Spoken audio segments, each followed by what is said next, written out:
In the heavens, God raised his voice among the angels. He wished to create celestial beings who would closely guard the earth. Thus, he created the Grigori, pure and loyal angels who would always serve him. The job of the Grigori was to watch over men from heaven, keep track of their every move, and report back to the Creator.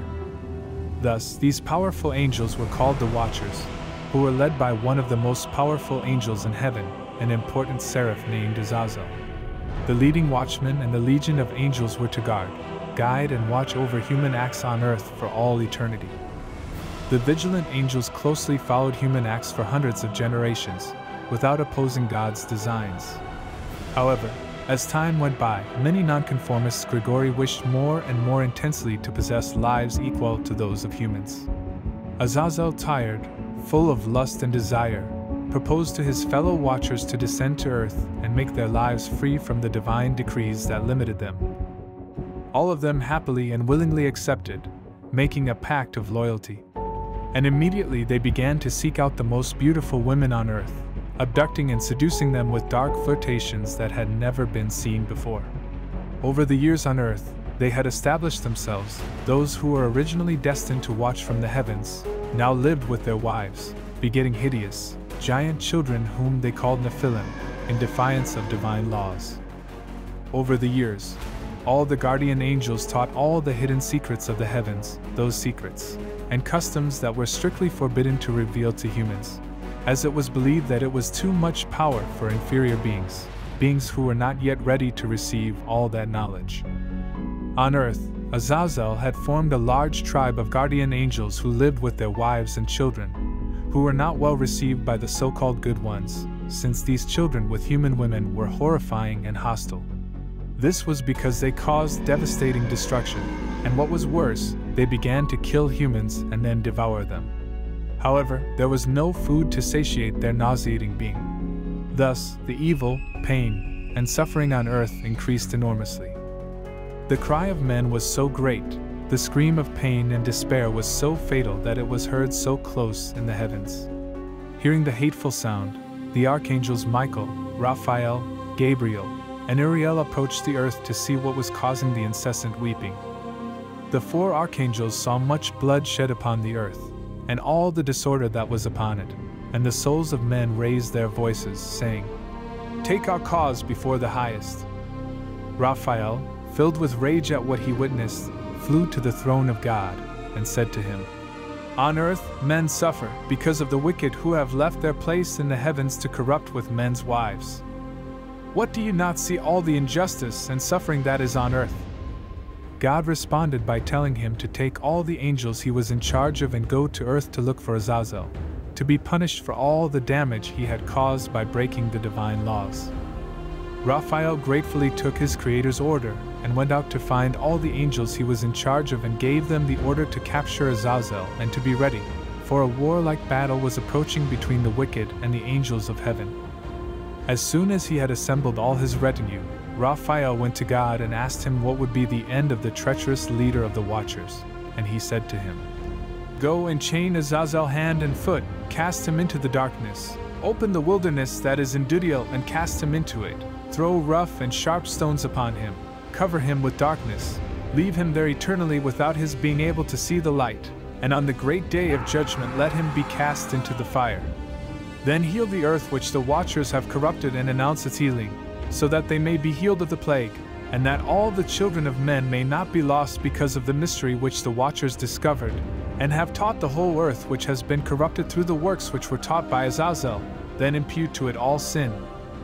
Thus, Raphael took his mighty divine sword and with a loud voice commanded his angels to descend to earth and subdue the fallen angels.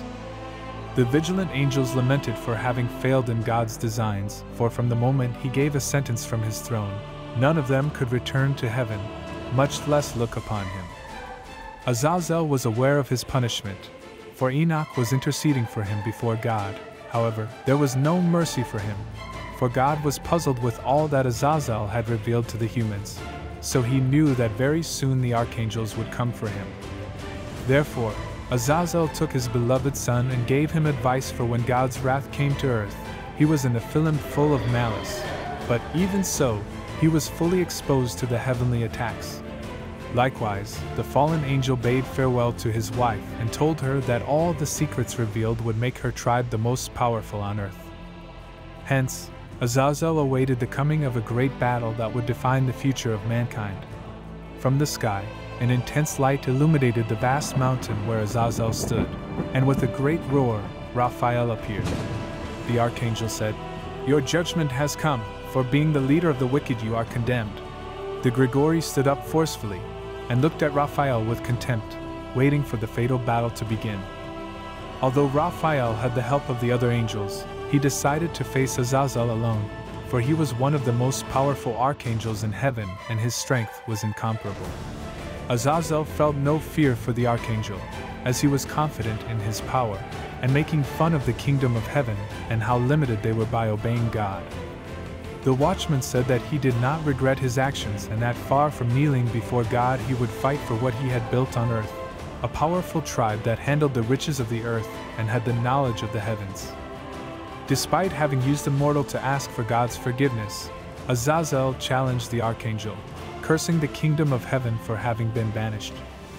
Raphael began to attack Azazel, who was extremely fast. The archangel, in response to the vigilant rebel, rebuked him by invoking his creator, and attack after attack, the great duel of good against evil began.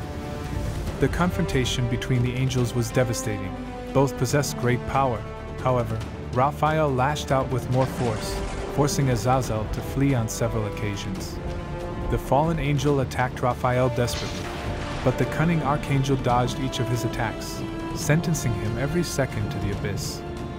Azazel's entourage arrived at the great confrontation with Raphael, but with the help of the angels of the archangel Raphael, they took everyone to receive their punishment along with their leader, when he was defeated by Raphael. Undoubtedly, Azazel was an angel too cunning and swift, as he managed to give battle to his opponent, but Raphael, with the help of his creator, gave the last blow, finally defeating the impious fallen angel. Thus, his fate was worse than death, for by God's orders the archangel Raphael bound the hands and feet of the now-turned demon. And just as God had told him, the archangel opened an abyss in the middle of the great desert of Judea, and in moments filled it with sharp stones, and there he threw him.